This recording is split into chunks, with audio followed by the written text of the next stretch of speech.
What's up? It's Ross, and this is going to be a different kind of video. It's going to be super fun, and I'm really excited about it. I just finished watching Mike Seatown, shout out, his video for his favorite movies of 2017. And I watch a shit ton of movies, so I want to do one of those too. He did his top 10, so I'm going to shoot back with my top 10. Not sure how long it's going to take, so I'm going to try to breeze through it as smoothly as possible. Coming in at number 10 is Happy Death Day. This movie I thought looked ridiculous from the trailer. And when I actually got into watching it, I was so enthralled. I was blown away. And when I tried to explain it to other people, I explained it as it's Scream 2 set through a Groundhog Day filter. It's fucking hilarious. It's got all those kind of 90s horror tropes, and it's fucking fantastic. I loved every minute of it. Great cast, love the characters, and yeah. Happy Death Day, number 10. Coming in at number 9, and it's actually what we are playing in the background here, is A Ghost Story. This is a very emotional movie where your main character is a ghost in a sheet, a traditional looking ghost, and it's just a heartbreaking story of Rooney Mara just coping with life and death and sadness. And the beauty of this movie is its portrayal of time, and just time is a fluid stream, and just it's a gorgeous fucking movie. I was not a big fan of Casey Affleck's movie last year, Manchester by the Sea. He got a lot of buzz and a lot of props. It wasn't my movie. It was a very depressing movie, and which I usually like. I wasn't that into it. This is the Casey Affleck movie that should be remembered. It's a stunning portrayal. I loved every bit of A Ghost Story, which is why it's my number 10. Number 9, not 10. Coming in number 8 is The Big Sick. The Big Sick got a lot of buzz in the comedy community. It is the loosely based story of Kumail Nanjiani and his now wife Emily Gordon when they first met and were dating. Emily falls ill and slips into a coma. Kumail falls in love. While dealing with her family and his own career and his future and his life. He is brought to a stunning halt when he cares so much about hers. It's a gorgeous, beautiful, funny story. All the actors are fantastic. Holly Hunter and Ray Romano as Zoe Kazan's parents are fucking my favorite movie parents I've seen in a long time. I loved every moment. Such a good fucking movie. Number 8 is The Big Sick.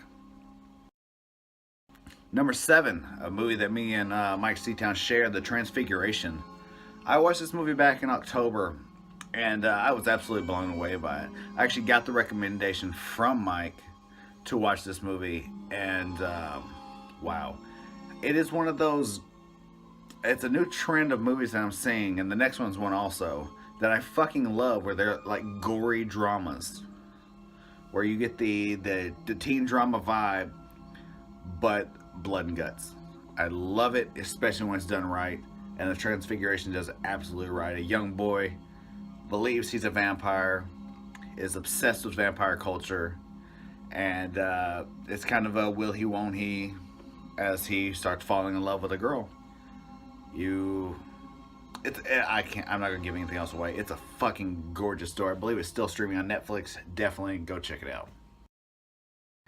Next up, Raw. Man, Mike recommended Raw. My buddy Lane recommended Raw. The entire internet recommended I watch the French film Raw, which is about a 16-year-old girl going to veterinary school who is a vegetarian.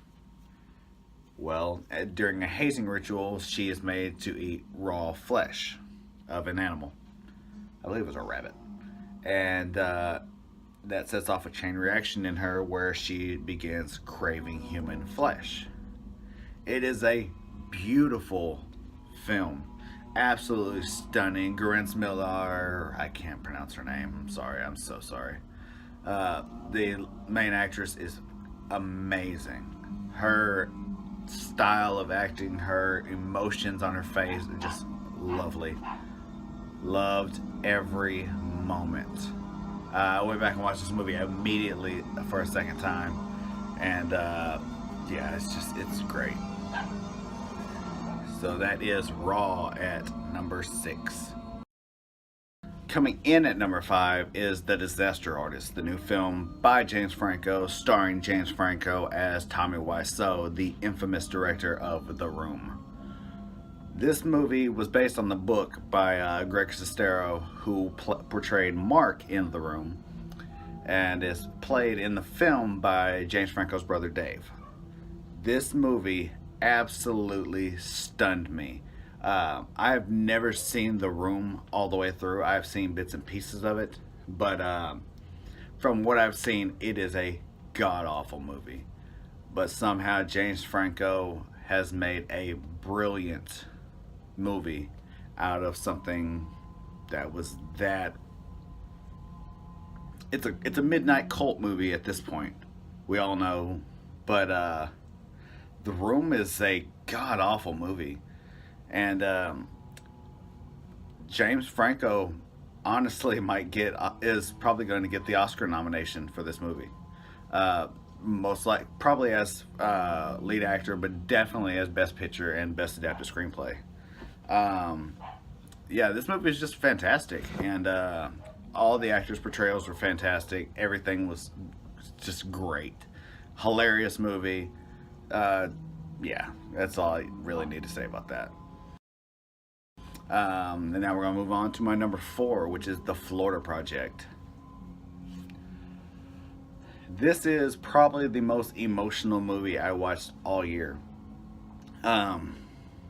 The director Sean Baker in 2015, 2014, I don't remember exactly when Tangerine came out, but he filmed the movie Tangerine completely on iPhone or iPhones. And it was a stunning fucking movie. Won Indie Spirits that year. And I was just blown away by how gorgeous that movie was. And his passion and working with unknowns is just fucking amazing. And in the Florida Project, he does it again. Moving everything to Orlando, Florida. And casting unknowns. Aside from Willem Dafoe and the actor that plays his son that I'm going completely blank on. Caleb Landry, I think it's his name, plays Willem Dafoe's son. But other than that, casting complete unknowns, and they just fucking stun. Brooklyn Prince, that plays the young girl Mooney, is a fucking heartbreaker. There is a scene towards the end of this movie that is the most honest portrayal of a child acting I've ever seen in my life. She absolutely blew me away. Willem Dafoe is brilliant. If he does not win the Best Supporting Oscar this year, then the Academy has lost their fucking minds, because he is amazing in this movie. This is the best I've seen Willem Dafoe be in forever, and I love Willem Dafoe. But yeah, The Florida Project, absolutely beautiful movie, heartbreaking, gut-wrenching, just gorgeous fucking movie. I love it so much. Coming at number 3, this was Mike's number 1. This is Get Out. Jordan Peele's debut film is a fucking masterpiece. It is listed as a horror thriller, but it does have elements of comedy because it's Jordan Peele. But it's not outright comedy. It's very subtle, very nuanced. And kind of like with a lot of the horror, there's a lot of drama in this movie. It's about a black man who goes to meet his white girlfriend's family and starts to realize that something is terribly wrong, especially with the black servants. And it kept me on the edge of my seat throughout the entire movie. And I can't tell you how many times I've rewatched this film. Daniel Kaluuya. I'm awful with names. I'm so sorry. Allison Williams and Lakeith Stanfield as a great supporting. Oh, it's a fucking phenomenal movie. Uh, Mind bending. Just blame the TSA. I fucking love Get Out, and I'm sure everybody's seeing it at this point. It's getting tons of buzz. It is a amazing movie, and it came in at number 3. And the movie that just edged it out was Greta Gerwig's new movie, Lady Bird, which is the story of it's a coming of age story about a high school girl played by Saoirse Ronan dealing with the ups and downs in her relationship with her mother, played by Laurie Metcalf. Laurie Metcalf is fucking stunning in this movie. I can't remember the last movie I saw her in, but she absolutely blew me away in this movie. And Saoirse Ronan is always on point, always great, never gives a bad performance. And this movie is fucking on top of her game. Just absolutely loved everything about this movie. The all-girls school, the Catholic upbringing in California in the early 2000s. It's a fucking stunning movie, and hilarious. Also heartbreaking at times. Just a beautiful fucking movie. That's Lady Bird coming at my number 2. And my number 1 movie is one that's I've been seeing some hate for it now. But when it first came out, I was seeing nothing but praise for it, and I didn't know where to fall before I watched it. And after I watched it, I absolutely loved everything about this movie, and it is 3 Billboards Outside Ebbing, Missouri. This movie stunned me deep down, and I'm not sure if it's the story overall, if it's Frances McDormand's phenomenal portrayal of that character, if it was Woody Harrelson's portrayal of the chief.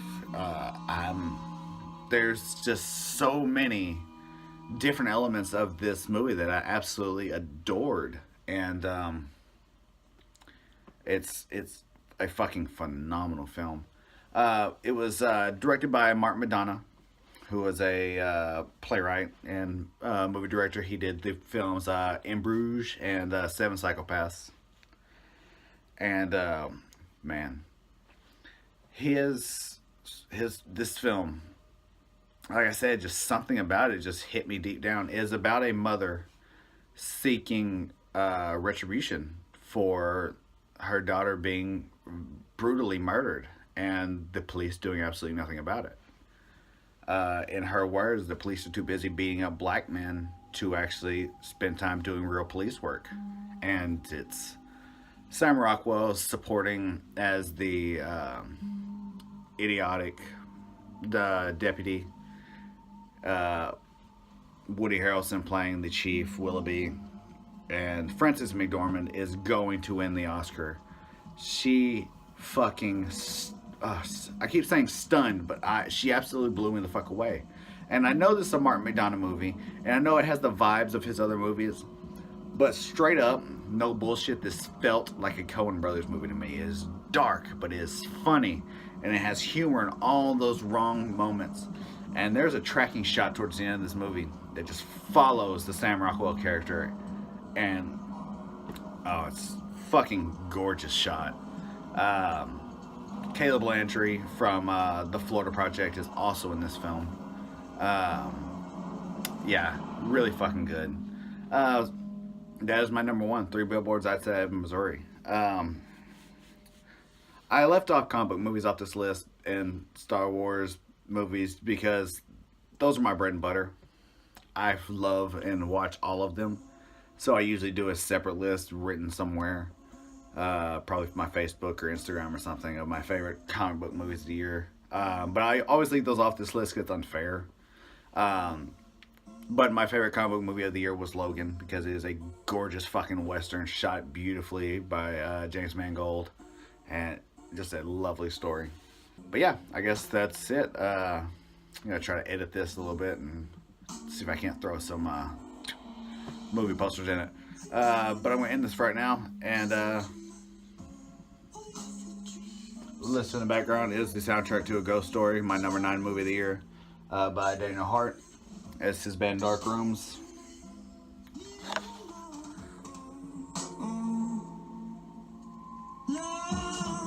Amazing music. But yeah, I'm gonna get out of here. Thanks for watching. Thanks for subscribing. Peace.